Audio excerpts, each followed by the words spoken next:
Bless is listed, I think, as the starting right tackle. I guess, is that where you envisioned him when you brought him in? I guess, how impressed have you been with a guy making the jump he has to be where he is and position himself so well? Well, no, I mean, Bless has done a good job of showcasing and coming in and learning it pretty quickly, which kind of put him in a position to possibly start and be a guy for us. You know, he's actually taken a bunch of reps that left this week also. We put him in guard a couple of times too, so now that he's comfortable in the offense, being able to be multiple and things like that, we put him at one position to be able to learn it, just so they can kind of showcase themselves instead of trying to think and too much. But once they have it, that's when you can kind of start, you know, moving those pieces and where they still have an understanding of the concepts we're trying to run. But now Bless is to step in and kind of be thrown in like he was. He's done a good job answering the bell. How many guys have you had in your career that have played all 5 spots on the O-line? And is it the mental part? How difficult is that, knowing the job of all those roles? Yeah, it's unfair. When they first get in early, you try to keep them in one position, just to learn the details and what it takes just to be out there. You know, we're very multiple, so you know, you try to keep them in so they can just learn it and feel comfortable. And then after that, it's more challenging. Like, I've had plenty of guys do it. You know, even John LeGlue. I was just talking to him the other day. He played for me at Tulane and we're playing for the Steelers right now. He played tackle, guard, and center. He can play all 5, and that's kind of helped him now. You know, still be on that roster here lately. So I think that I don't want to inconvenience them where they're trying to play multiple spots and don't even know the concepts of what we're trying to teach. So once they get acclimated, I get them in a position, I let them play that position, and once they learn, they say, oh, okay, now I know if I'm at this tackle, if I'm at this guard, if I have to go do this. So just giving them a chance to be able to showcase themselves, but also, man, I have gotten better as a coach learning that you have to be able to keep the best 5 out there regardless of position. So that has helped me grow and do a better job of making sure I prepare guys to be able to do that. Jerry? Darius played some center last year, and now he's being asked to play again. Yep. All the check calls that the center makes for the offensive line, that acclimation. Can you talk about that a little bit? Well, yeah, most of the time, you know, the center makes the calls just because he's right in the middle. He can talk to both sides, you know, so he's able to talk clearly to community. But we've also had a lot of emphasis, like, you know, when Maurice played earlier, we didn't allow him to make too many calls. We've had times where guard made calls. We've had times where, you know, tackles communicated when we had, you know, other guys that are going to center. Now, Darius has been in the offense for a while, so his understanding of concepts is elite. I mean, he's played pretty much now, you talk about all 5, he has now entered where he's played all 5 positions for us.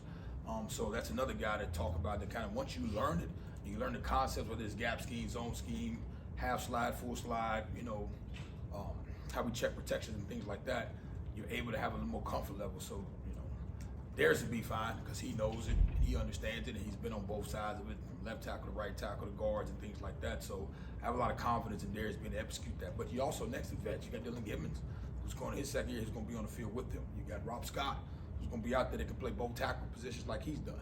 You know, so you got some older guys that's been out there to be able to direct some of that stuff if he's having a little bit of trouble seeing it, but I don't envision that happening.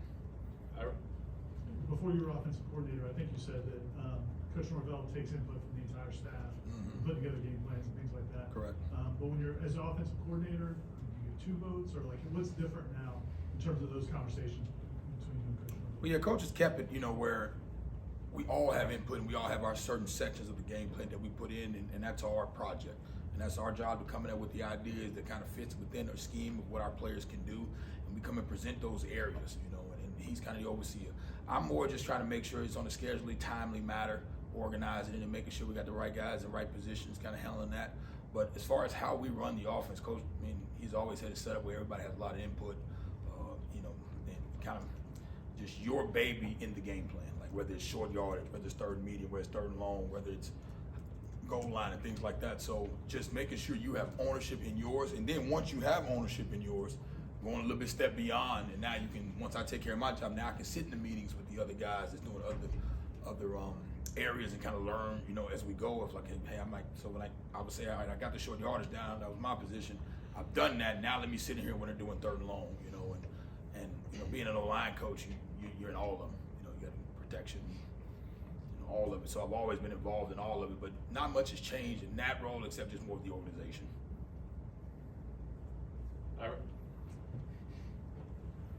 How impressive have you been by Jordan? I know you've always been impressed by Jordan. And I think in spring you said this is Jordan's offense, kind of, you guys are really tailoring things to what he does. But has he taken things to a different level this preseason, and what's the question? Full ownership. Because, going back to what we talked about earlier, guys being in the same system for a while. So he understands what we're trying to accomplish, and he understands the skill set of the guys around him. So, anytime you can, sometimes coaches, we get a little bit too much credit. We send a play in, it might be the wrong play. If you got a quarterback that can get us in the right play, that's a big time deal. So we give Jordan full range out there. I mean, he can do what he's comfortable with, what he sees out there, and having that trust to be out there going the field, just like in all levels of the profession. You have a quarterback that has the eyes of the coaches. It helps a bunch. It saves you. It saves you a couple of times too, because they get us out of trouble more than we get them out of trouble. So having that weapon and watching his maturity in that aspect has been phenomenal. Like, I can't even describe how far he's come mentally in the game. Aslan? Coach, you mentioned how for your unit it's really important that everybody is excited for the other guy having success. It needs to be like a genuine, sincere sort of thing. Oh yeah. How do you foster that, and how have you seen that kind of come to fruition here this preseason? Well, we met about just not being fake. We're not building an all-star team because we had a lot of additions, so we had to address that early. Like, let's talk about this now in here. So the first thing has to be established is relationships. We got to say, all right, do we genuinely build relationships with each other, or is it just we're in the same team, we're in the same locker room, so we have to be friends? No, it doesn't work like that. So you have to spend time, and we try to manufacture some of that, but when they get outside of these walls, they got to actually, build relationships with each other. And I think we have some guys that really made a point to do that, to kind of go out of their comfort zone, out of their normal circles, and really reach out past the guys that they might have came in with, say, hey, this guy just got here, I'm gonna reach to him and I'm gonna go through the playbook with him, I'm gonna go eat dinner with him, manufacture these deals. We read a book this summer, which I thought was really good because we didn't do it by position, we did it in groups of different positions. So, they had spend that time with each other and things like that. There was little unique deals you try to do creative, but we talked about we didn't want to be fake, because it's not gonna work. It's gonna run its course, and it's gonna be bad if you're genuinely not wanting somebody else to succeed. So it goes without saying, but they have, that's one of the hardest things to do when you're building a team. So I appreciate them listening to it and addressing it early and really work on those relationships so we can move forward and get past those little scuffles and things like that we have genuine relationships. Kurt? Looking at the running back room, I think only 2 guys are listed as starters, but I don't know how much that means just with I know how deep you kind of see that room is. How encouraged are you about what you've seen? From those 3 guys, but also from Rodney and even Josh Burrell in his last week or so there. What I like about the running backs, if they all didn't wear numbers, they all can go out there. And they all can bring something special, and uniquely they've all done a good job of understanding the concept. So, we don't even have to say, oh, this guy's in here because this is the power back, the speed back. We don't have to do any of that because all those guys are special. They picked it up so quickly. Even the young guys growing up with Rodney, you watch him make some plays here, so his confidence is growing in the scheme. But that's how confident I am in that group where, they all can go out there with the same number on out. I'm good with all of them playing. Jerry? Coach, let me ask about you. Some coordinators come to the job as quarterbacks. Some people come to the job as offensive linemen. In your case, how do you think that affects your view of the play calling and the game strategy? Yeah, I always want to make sure that everything is through the lens of the players. That's the main thing. No matter, regardless of position as a coordinator. Now, normally because of my position, I probably see things more inside out, just because that's how I'm used to studying the game, and I forced myself to see it from outside in when I took my first coordinator role before I came to FSU. But the reality of it is you better understand your personnel and what they're capable of before you talk about what play you're gonna run or what you do, and what's so special about you is you better make sure those players understand it and it fits what they do and they're able to showcase their ability.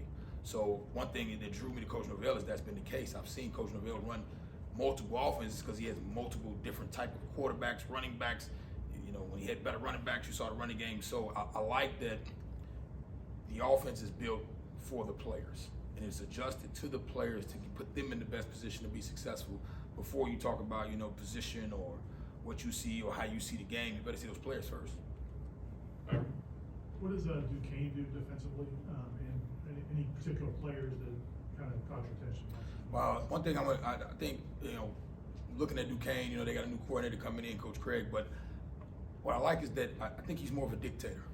he doesn't really, you know, I know he's going to study us and put his game plan together, but I think he likes to dictate his defense. You know, he wants to run, he's going to run and make you adjust to him, which is a good scheme to have. You know, and he's had success everywhere he's been, and now he's returning back where he originally coached linebacker. So I like the way he's attacking, you know, and like most defenses, everything goes in waves. The big thing now is playing coverage and trying to stop the run with the run twist and things like that. That's most defenses are kind of going through that right now with trying to stop the RPO game, the big plays. So I think he'll have some of that in his adjustments like most do, but I think he's more of a dictator. He tries to say, hey, I'm going to dictate your protection. I'm going to dictate what I want you to do and dictate your checks, and then I'm going to come off of that. So trying to be more attacking is kind of his style. I like that a bunch.